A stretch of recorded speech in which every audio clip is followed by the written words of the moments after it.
আমি আছি বকখালির Henry island, খুবই নামকরা একটা পরিচিত জায়গা। আর হেনরি আইল্যান্ডের মধ্যে যে সি বিচটা আছে, সেই সি বিচের দিক যাচ্ছি। আর যেতে এই রাস্তাটা পড়েছে, আমরা টোটোতে করে এসেছি। তারপরে এই 5 মিনিটের একটা হাঁটা পথ, এখানে টোটো এন্ট্রি নেই।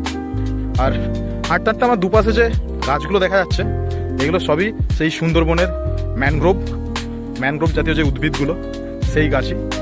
আর এরপরেই আমরা সি বিচে পৌঁছাবো।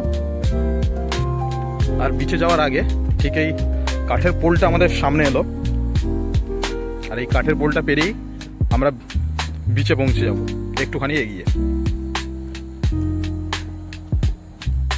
আর হেনরি আইল্যান্ডে এসে যে বিচে আমরা প্রবেশ করছি, সেই বিচে যাওয়ার ঠিক রাস্তাটা এরকম দুদিকে জঙ্গল, আর মাঝখানে এরকম মনে হচ্ছে যেন একটা গেট করা আছে। খুব সুন্দর লাগছে। আর এই হচ্ছে সেই সি বিচ, যেখানে ওয়ার্নিং দেওয়া আছে যে এই বিচে চোরা বালি এবং চোরা স্রোত আছে। চোরা বালি কী হয় সেটা আশা করি সবাই জানো, আমাকে আর বোঝাতে হবে না। তো এইখানে বিচে নামাটা বারণ আছে, খুবই একটু রিস্ক আছে। একদম নিরিবিলি জায়গা, পুরো ফাঁকা শান্ত পরিবেশ। ধীরে ধীরে একের পর এক লোকেরা আসছে এখানে ঘুরতে, পেছনেও অনেকজন আসছে।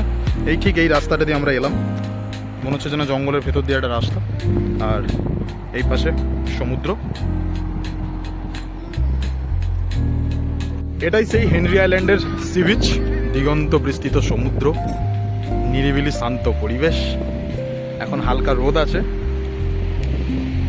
অসাধারণ। এখন ভাটা আছে, যার জন্য এটার উপরে আমরা উঠতে পেরেছি। এইখান দিয়ে সেই দূর থেকে আমরা এসেছি, ওখান দিয়ে এতটা হেঁটে চলে এসেছি। বলো কেমন লাগছে বলো এই হেনরি আইল্যান্ডে এসে? আর বকখালি সবকিছু দারুণ লাগছে।